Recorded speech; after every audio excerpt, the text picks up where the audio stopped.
What's up? It's Reagan and welcome back to my channel. Today I have a really exciting video for you. I am going to be recommending you very famous ballets that you should watch if you liked these really popular books.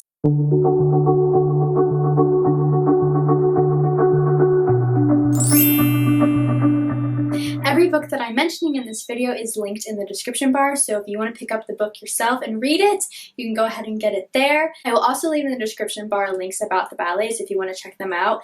And if you want to watch the choreography and some of the live ballets on YouTube, I recommend going to the Royal Ballet, American Ballet Theatre, New York City Ballet, Paris Opera Ballet, and there are a few videos from the Bolshoi on YouTube, so check those out if you want to see what it looks like in real life.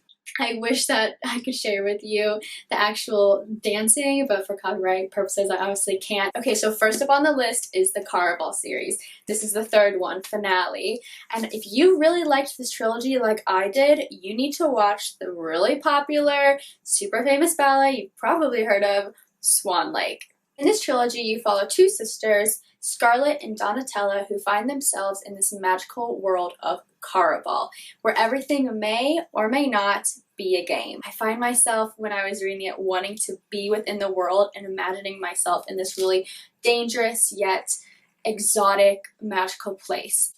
You follow these sisters as they fight for love, break curses, and may or may not get in some mischief along the way. Swan Lake premiered in 1877 in Moscow.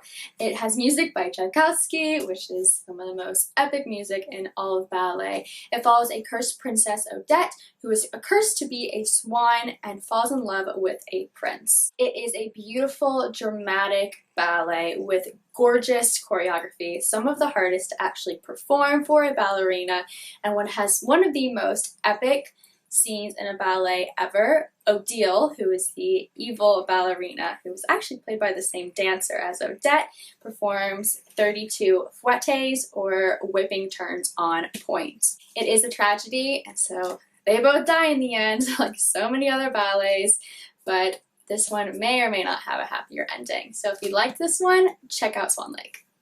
So in An Enchantment of Ravens, you're following Isabel, who is a really esteemed portrait painter and accidentally makes the mistake of painting sorrow in the Autumn Prince's eyes. Of course, there are ravens in this story, and there are curses that need to be broken, and that reminded me a lot of The Firebird. The Firebird was choreographed by Michael Fokine and has epic music by Stravinsky. It premiered in 1910 in Paris, and this follows Prince Ivan, who goes hunting in a forbidden forest held by an evil immortal. He catches a firebird and she begs for her life and says, "If you ever need me, here's a feather, just call on this." Prince Ivan meets 13 princesses under the spell of this evil emperor, and he falls in love with one of them. That's where I'm going to leave you with that ballet. You should definitely check it out. Beautiful choreography, really famous, so give that one a go.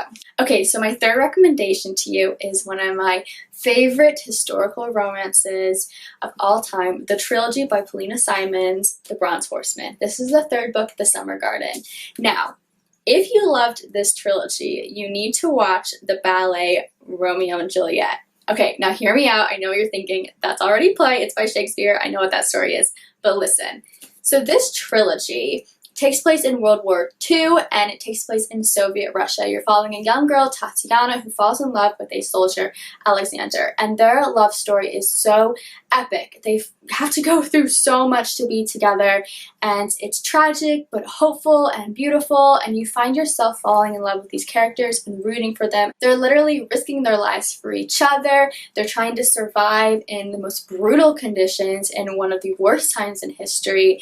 It's amazing, and if you haven't read it, please do. Okay, so the ballet. Why Romeo and Juliet?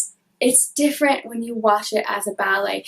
It's beautiful. There's no words. You just watch this gorgeous dancing and choreography unfold into this really tragic love story, and it has one of the best choreographic endings, in my personal opinion, of a ballet.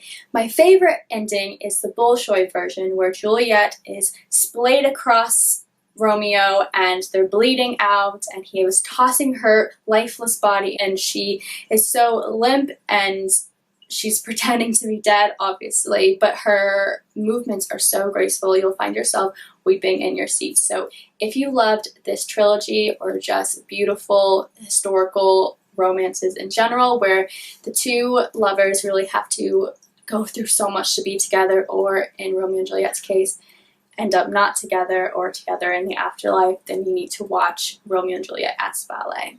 My next recommendations for the duology by Renee Ahdieh, The Wrath of the Dawn and The Rose and the Dagger. This is a duology inspired by A Tale of 1001 Nights, or Arabian Nights as you may know it. It has tales like Aladdin and Ali Baba, and those were stories from the ancient Middle East or ancient India.